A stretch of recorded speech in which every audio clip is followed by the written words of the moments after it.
Oi, meu nome é Bruno, sou psicólogo formado pela UFRJ, mestre em psicologia pela Universidade Federal do Rio Grande do Sul e doutorando em psiquiatria e ciências do comportamento pela mesma universidade. E tem uma pergunta que muitas pessoas me fazem repetidamente. No final das contas, mas que é psicologia?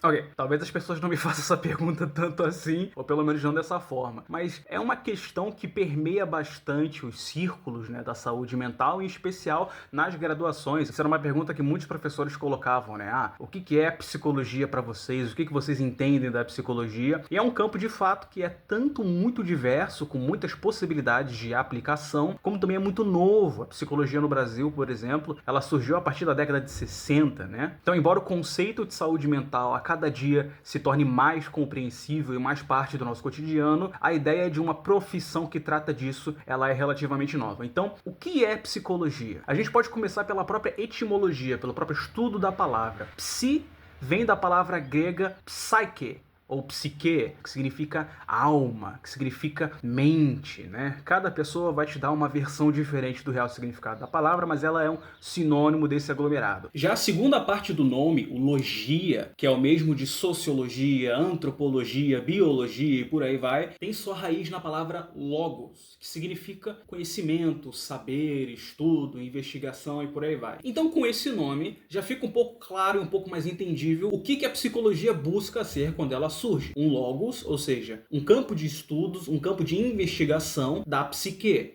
ou seja, da mente, da experiência, da alma, da consciência. Mas eu pergunto pra vocês, que cara... Não, sacanagem. Para pensar. Você tá assistindo esse vídeo. As coisas que eu tô falando estão perpassando pela sua cabeça. Você tá achando que esse vídeo é bom, eu espero, ou você tá achando que esse vídeo é ruim, ou você tá achando que esse vídeo é neutro, ou você não tá achando nada. Mas a própria experiência de nada, ela é uma experiência. Onde que tá essa experiência? Talvez você fale, Bruno, essa experiência tá no meu corpo, tá na minha cabeça. Beleza, mas onde? Você consegue enxergar essa experiência? Você consegue tirar, olhar ela no microscópio ou fora do microscópio, fatiar ela em pedaços para ver como ela é? Você consegue quantificar ela? Você pode até fazer algo análogo, algo que busca capturar essa experiência, mas a experiência em si, ela é algo que pertence a você, ela é algo da sua subjetividade. Então, como que a gente estuda algo que é imaterial, que é imanente, que é do interior da experiência da pessoa? Esse foi um dos grandes problemas da psicologia durante muito tempo e, sinceramente, ainda é,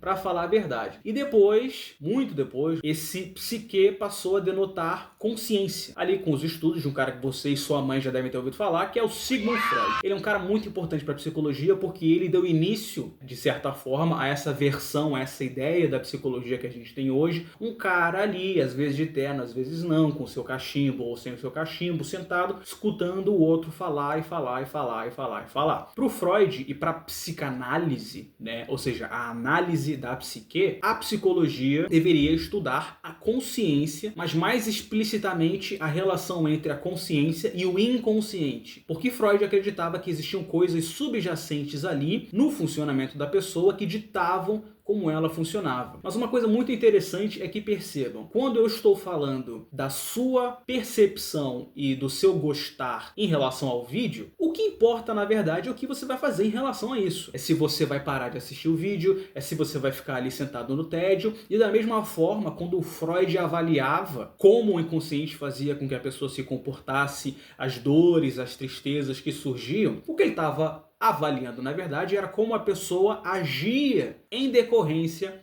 desse inconsciente, em decorrência dessa experiência. Ou seja, o que a gente pode dizer é que, na verdade, o que a psicologia estuda de certa forma ou outra, desde sempre, no seu aspecto clínico, é o comportamento, é a forma como a pessoa expressa aquilo que está inato dela, aquilo que está imaterial nela. Lógico, existem diversas vertentes, a Gestalt, por exemplo, a Gestalt, fale como você quiser, ela foca muito na cognição, ou seja, no aspecto de percepção, como você percebe o mundo, como você percebe tanto no caráter visual quanto no caráter interno, no caráter subjetivo, mas ainda assim o que acaba importando no final das contas, o que acaba fazendo com que a pessoa busque um psicólogo é o comportamento. E existe uma área da psicologia que é muito famosa por focar 110% no comportamento, que é o behaviorismo, ou o comportamentalismo, ou a análise aplicada do comportamento, diversos nomes diferentes. Mas percebam, a análise do comportamento é uma coisa E a psicanálise é uma outra coisa. Eventualmente, bebendo muito da fonte da análise do comportamento, surgiu a TCC, que é uma coisa diferente da análise do comportamento e da psicanálise. Ao mesmo tempo, existem outras abordagens, que nem, por exemplo, a Gestalt, que também é diferente de todas essas, a psicodinâmica, a esquizoanálise, a terapia centrada no sujeito, a terapia do esquema, que não deve ser confundida com a terapia do esquema emocional. Enfim, tem de tudo, até de terapia das cadeiras, né? Por que surge isso? Porque, no final das contas, entender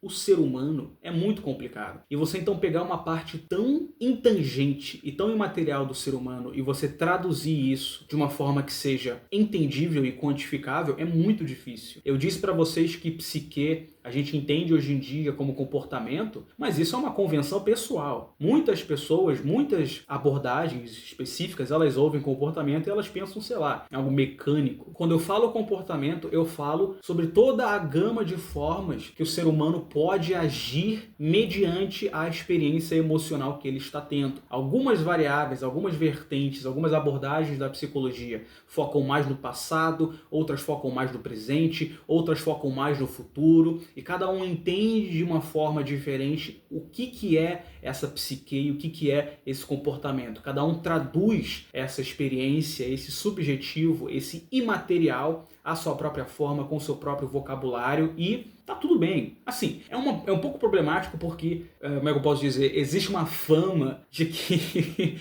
o pior inimigo do psicólogo é o psicólogo. Tem até um meme, vocês já viram aquele meme dos Simpsons, dos escoceses? Irmãos e irmãs são inimigos naturais, como os ingleses e os escoceses, ou galeses e escoceses, ou escoceses e outros escoceses. Safados dos escoceses acabaram com a Escócia. É exatamente essa lógica, só que você tira os escoceses e você bota psicólogo. É justamente essa pluralidade e essa multicompreensão de psiques e do sujeito e do comportamento que fazem justamente com que a gente tenha essa potência e essa qualidade no atendimento. Porque isso significa que a gente testa as coisas. A gente tem uma ideia, a gente faz aquela ideia, leva ela a cabo, e aí alguém surge e fala, não, isso aí não faz muito sentido, vou fazer uma outra coisa. E aí esse cara leva isso a cabo, até que surge uma outra pessoa e fala, não, isso aí também não faz sentido, vou fazer outra coisa. Existem diversas mudanças de paradigmas. Tem gente que na parte histórica, na parte de estudo da ciência não vai concordar muito com isso,